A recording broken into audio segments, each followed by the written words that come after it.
thank you everyone for gathering today for our case management meeting. We're here today to provide support for Cara and Giovanna, who are the class teachers of the student we're going to look at. So the student's in Year 5, and in a minute we'll ask the teachers to let us know what exactly they want from us today in the meeting. Everyone's okay with that? So before we get started, as in a case management meeting, it's important that we understand our roles and the norms around our conversation today. So we all come to the table all with knowledge and skills that together may support and improve the learning outcomes for this particular student. So one of the ways we do that is that we all listen to each other. There's no one here that is going to be superior than the other, so we all will take a turn to have our voice heard. We will go around, and it'll be my job to call on people to provide their ideas and input. We all need to be open to new ideas and different ideas, perhaps something we hadn't thought of before, and that we're all here to learn together. So as well as improving the learning outcome for the student, it's also improving our capacity as educators in this particular area. Are there any other norms that we wanted to put on the table? I'm thinking time would be important. We want to honour people's time. So Robin, if you can keep an eye on the time for us, that would be great. Any other norms that you wanted to put on the table?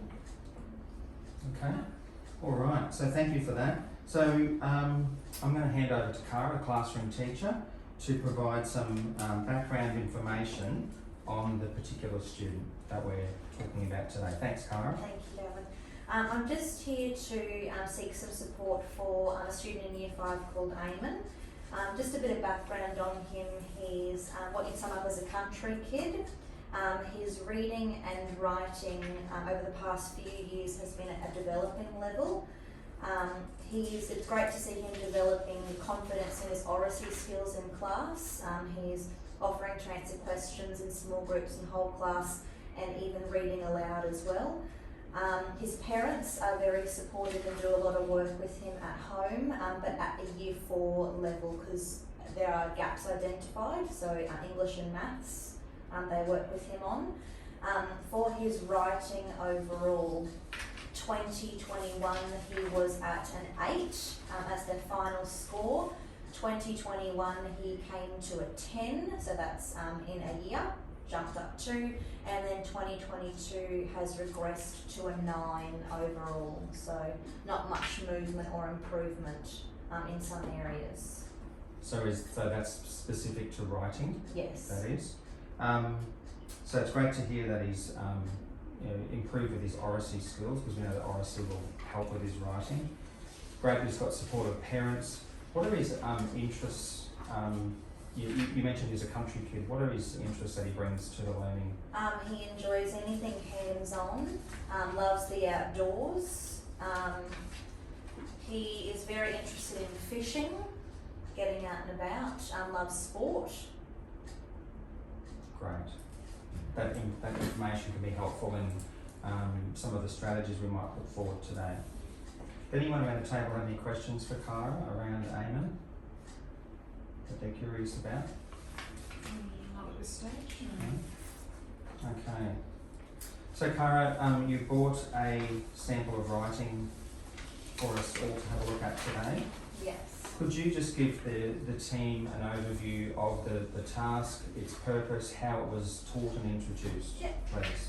So the task that each of you have in front is a summative assessment task of a narrative that we did in Term 1. So we focused on the book Blueback, which was a text that we looked at in class. We read with the students, and we tied in the theme of overfishing and taking care of the environment in with our geography as well. So the subject matter and the content was linked not only in English but in geography as well. So all the students got exposure in both of those areas. The students had piece that they had to write at the beginning of the term, following the same stimulus as what they did at the end of the term, so we could match their progression. So this is his second time responding to the prompt that he was given at the beginning of the year, after all the learning that we did.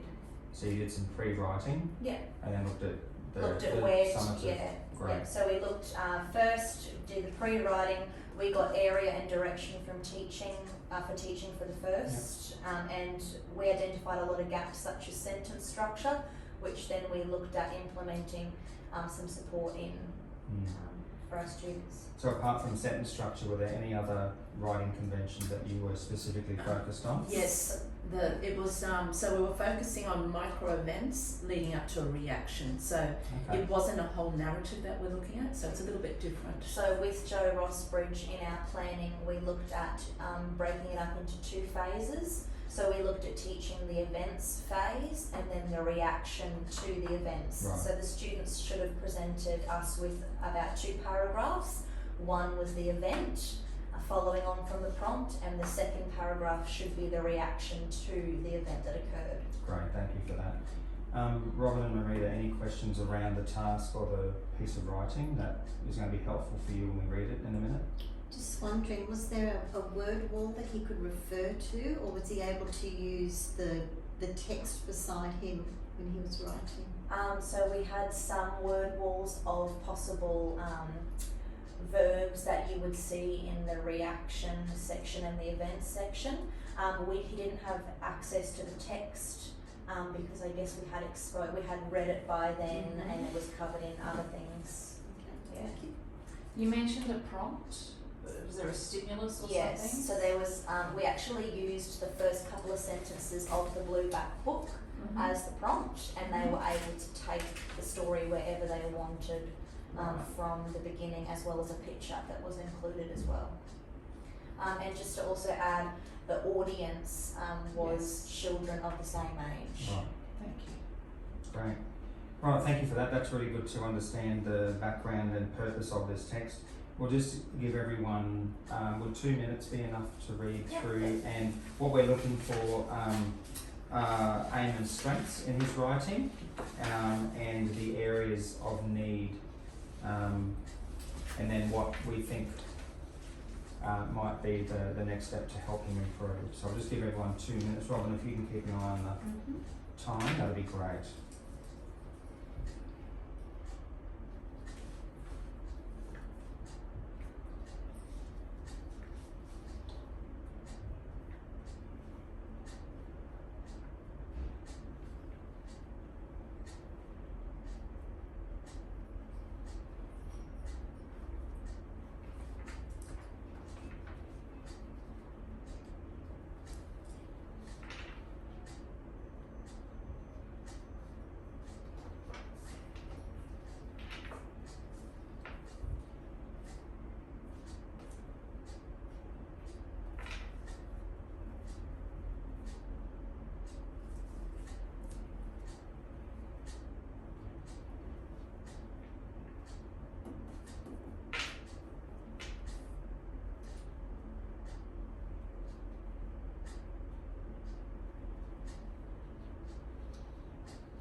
Is everyone close to the end, or need another minute? Yeah, okay. Elaine, you okay? Yeah, it's a bit to write. Yeah, that's okay. We're okay. Take another 30 seconds.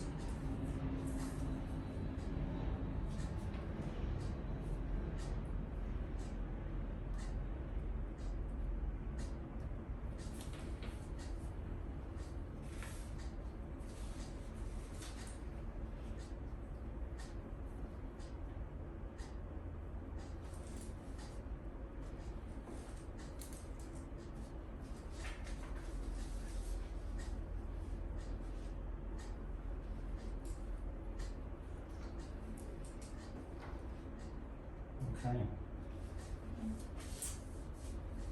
Guess we could spend all day. So, if we just go around and each take a turn to perhaps identify and discuss some of the strengths that they noticed in Eamon's piece of work. Would someone like to start, volunteer to start, and we'll just go around? I'm happy to start. One Yes. thing that I did forget to mention in my context was we also looked at figurative language as well. So in his text, I saw evidence of a simile with the use of the waves are like Mount Everest. So he was attempting to use some of the skills Yeah, as that's well. good. So I had put that. I also mentioned that he showed a good idea of subject matter. Abalone, Yes. the use of that, it was also spelled correctly because we did cover that in geography as well as our field building sessions. And he used appropriate vocabulary that was fitting for the story, I thought. Anything to add? No, I agreed. I picked up on the subject matter knowledge and the vocab, and thank you for pointing out the figurative language because I hadn't picked up on that. It's a strength. I picked up paragraphing. Yes, So I actually wrote. able to write in that, obviously the model you've given and what you've taught, he's actually written in 3 paragraphs. Do you know? Yeah, he's started to understand that there are paragraphs. I think later on we'll talk about what's the actual structure of the paragraph. Vocab groups, like he's got waves splashing, and the use of conjunctions, even though he hasn't got sentence boundaries, but he's got things like when, but, while. So he's actually using conjunctions to write complex sentences, but I actually had yeah. conjunctions almost in both. But Yeah. it's It's obviously- starting sentences and Yeah. paragraphs with the conjunctions, so I thought that was something for him to work on. So inconsistent. with the sentence So he's got boundaries them is there. not quite right. Yeah. Yeah. The use of contractions, using, what did I see, haven't and doesn't or somewhere there. Couldn't. The tensor is doing the EDs and INGs at the end of word. He has some blends with your SPL for splashing. I also put tense as something that was inconsistent. Yeah, I Yes, don't yes. think So Oh yeah, that- the tense is inconsistent Yeah. using, but yeah, he's But the having use a of go the at words, using yeah. them. Most of it is written in correct tense. But I That did first notice- paragraph changed Yeah. And to the current to, yeah, I'll do it. And the same with apostrophes. Sometimes he's getting it, and then not always. So Yeah. the same with when it comes to the joining of clauses. I had in both, and I had even with the contractions. I Okay. had that also in both. Alright, so there's lots of positives there. So when you're giving that feedback, there are lots of things to say that he's doing, either has started to do well or is doing well. So what did you identify are the students' areas of need? Should we go back around? Yeah, so I identified spelling. I had also, but in saying that some of the words in the subject matter that were covered in areas like geography and our field building, he was able to spell correctly. It was some of those high frequency words like having had an E also in there. The change of the tense, I also noticed in the first paragraph, punctuation and like Giovanna mentioned, sentence boundaries.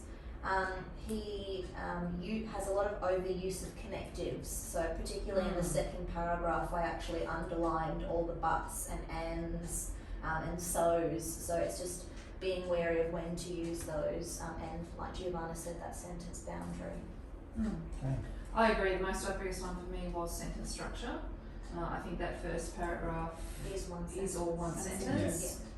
And even in the second paragraph, I think there's 2, but yeah. So And the that's- last one again was one big Exactly. sentence. I also picked up on the spelling. He's missing some common, but this level I would expect him to have some of those high frequency words, etc.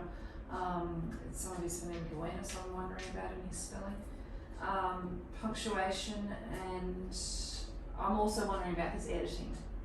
Has he taken the time to edit? If so, what already are his editing skills? Because is he able to recognise if a word's misspelled, whatever that might be?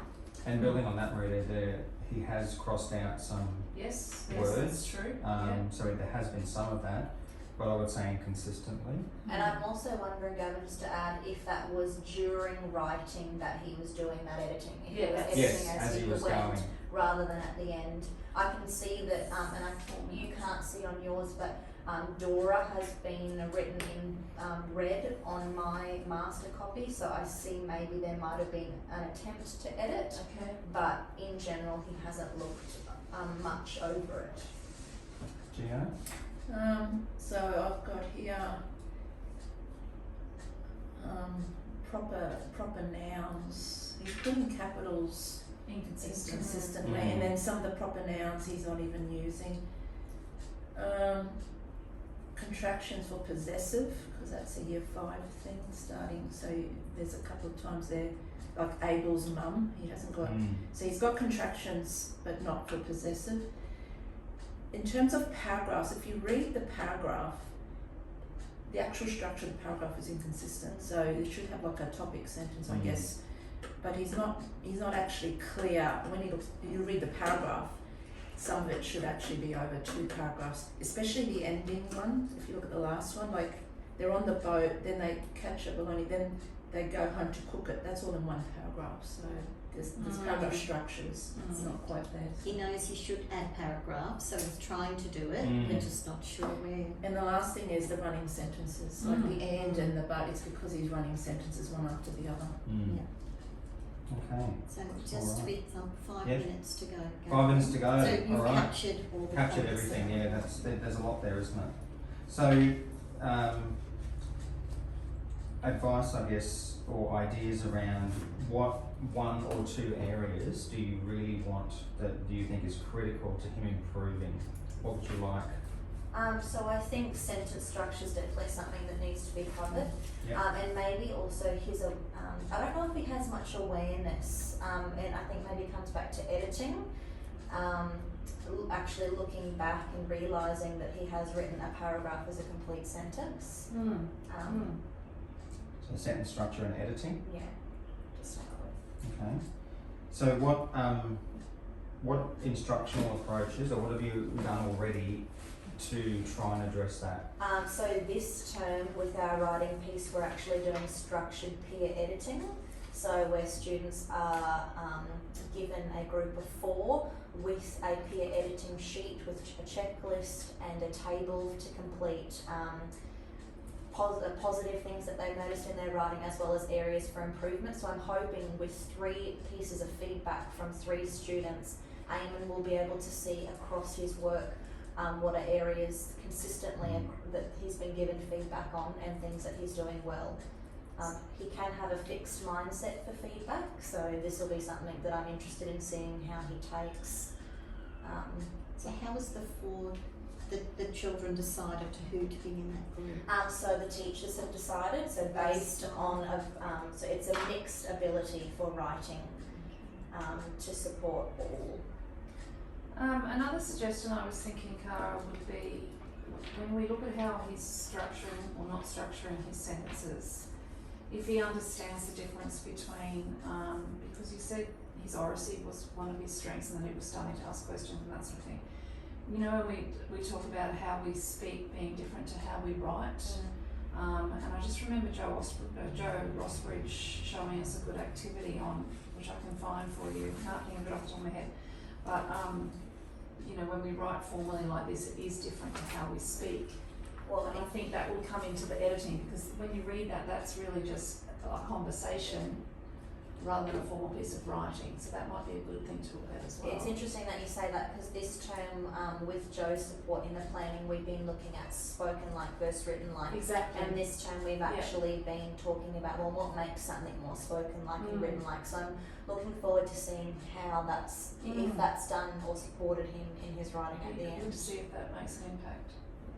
And we might do that diagnostic on writing, actually seeing right back to, does he understand what a sentence is? If we can do that on him because he was away too. So Yeah, there's a that's diagnostic great. assessment. Yes. Yeah. Okay. Sorry, if I was just to capture that last strategy, so we've got the peer editing that you're going to continue to implement in a small group. If you were to summarise that strategy you just said, what would that be? it's looking at spoken like versus written like. So would that need to be done one-to-one? No, No. we have done it in whole class and small groups. Yeah. Also to add as well, we have been, we will continue to look at connectives and the purpose of different connectives and when you can use them. I think that would also support him, and we also have been looking at sentence structure, which we will continue, and possibly he might need to be in maybe more of a smaller group depending on his results from the diagnostic sentence Yes. work.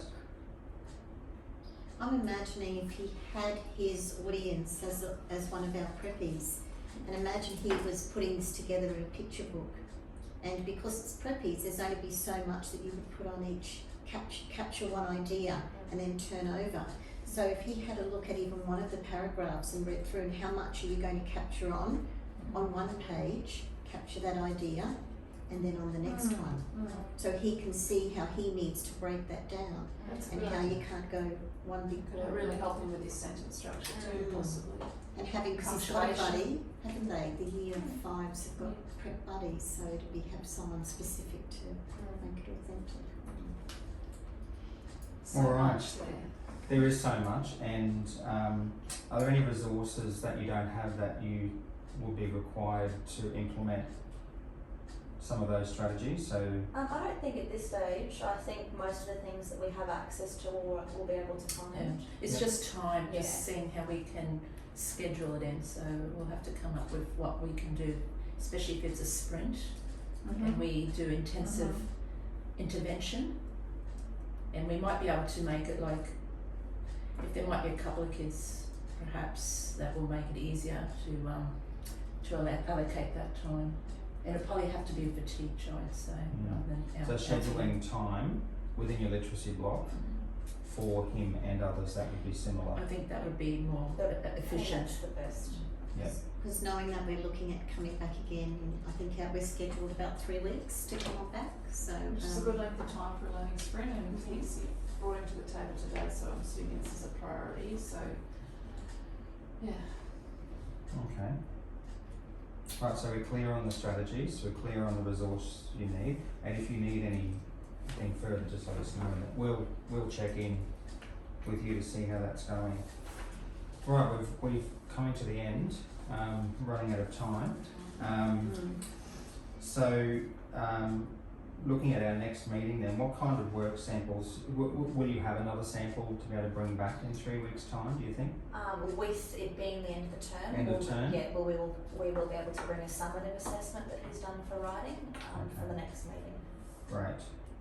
So it will be a persuasive text, so it will be a and different purpose. We also will have access to the diagnostic sentence assessment that we'll get him to do Yeah. as well. Great, awesome. Just wondering, because he has such an interest in fishing, and obviously this story captured him, do you think if you're going to do on another topic, whether you think you'll have as much writing to bring back? I think for this term, yes, because we've done something similar in our persuasive text is should the voting age be lowered to 16, and we're also covering that in civics and citizenship, and they're able to voice their opinions. I think we will be right, but it will be interesting for me. Well, he'll be able to support the parties that promote fishing. Yeah, I think there is a fishing party. We can bring another evidence in a different learning area if we have to. Yes. So it Okay. doesn't have to be just this That's English. right. Okay, so if that's great. So ladies, you're clear on what you're going to do from here. Our role from now to the next meeting will be to check in with you, see how we're going. If we come into year 5, and we might just check in with you and him, see how he's going. And we'll meet again in 3 weeks, so we will send a calendar invite to you, I make that as June 20th. June 20. Thank you. Alright, Thank Go you, Amy. everyone. thank you. Thank you.